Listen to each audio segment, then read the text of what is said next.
sa pagpapahayag ng pangalan ni Jesus sa mga Hintil at sa mga anak ng Israel. Ang kanyang pagdurusa sa kamay ng mga masasamang tao ay tinrato niya bilang pakikiisa sa pagdurusa ng kanyang tagapagligtas. Sunod sa itinakda ng Diyos, dumating ang panahon na siya naman ay humarap sa mga matataas na pinuno. Kabilang na nga sa mga ito, sina Festus at si Haring Agripa.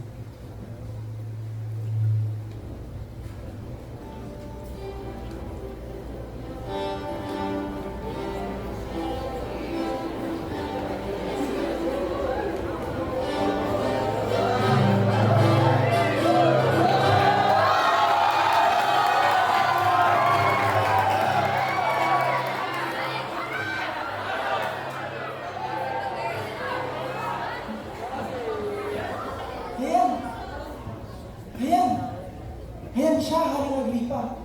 Ang taong gusto niyang ipapatay ng mga Hudyo. Ngunit, wala naman ako nakikita ang ginawa niya itong krimen. Kaya nakapagtataka na gusto siyang ipadala kay Cesar. Ikaw ba?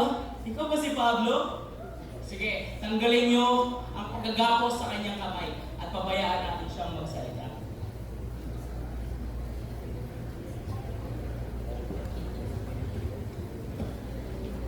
Maraming salamat po, Haring Agripa, sa pagkakataon na pinagkaloob niyo sa akin upang pag-usapan ang mga akusasyon ng mga Hudyo laban sa akin. Kilala ko ng mga Hudyo bilang isang pariseo at isang deboto sa tradisyon ng aming mga ninuno. Ngunit, ngayon, ay hinuhusgahan ako ng mga Hudyo dahil sa aking pag-asa sa pangako ng Diyos sa aming mga ninuno.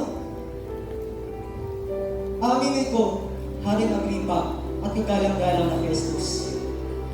Maraming beses ko pinuliksa ang pangalan ni Jesus sa Jerusalem. Marami sa kanyang mga tagasunod ang aking pinakulong, ang aking pinahirapan. Ang iba sa kanila ay aking pinapatay. Aminin ko, naging malupit ako sa kanila. Ngunit, nagbago ang lahat ng ito nung ako ay tumungo sa Damascus. Sa Damascus ay nakita ako ng liwanag. Liwanag na masigit pa sa sikat ng araw. Ang liwanag na ito ay kinausap ako sa wikang Hebreo.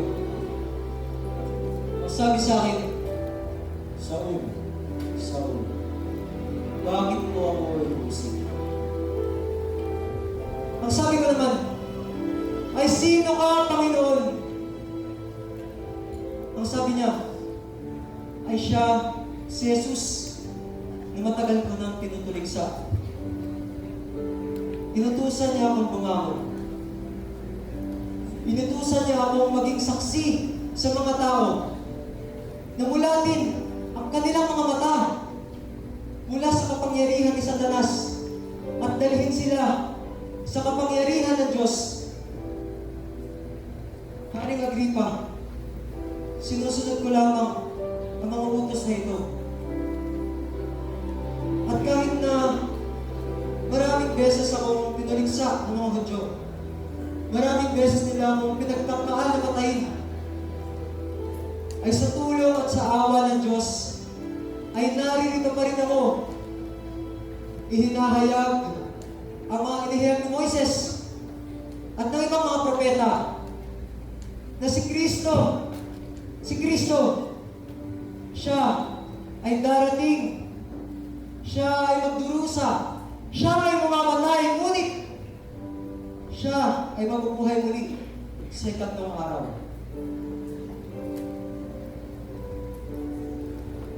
Pablo, nasusobrahan ka na yata sa pag-aaral. Nababaliw ka na.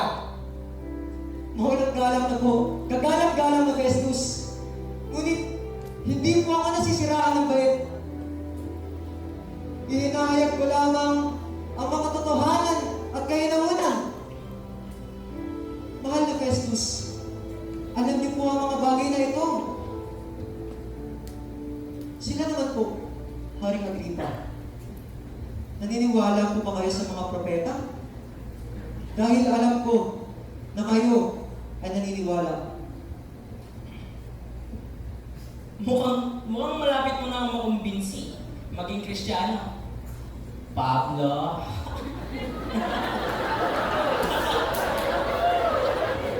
Loobin nawa yan ng Panginoon. Hindi lang sa inyo. Pati na rin sa lahat na nakikinig sa atin ngayon na sila ay makatanggap ng kaligtasan mula sa Panginoon.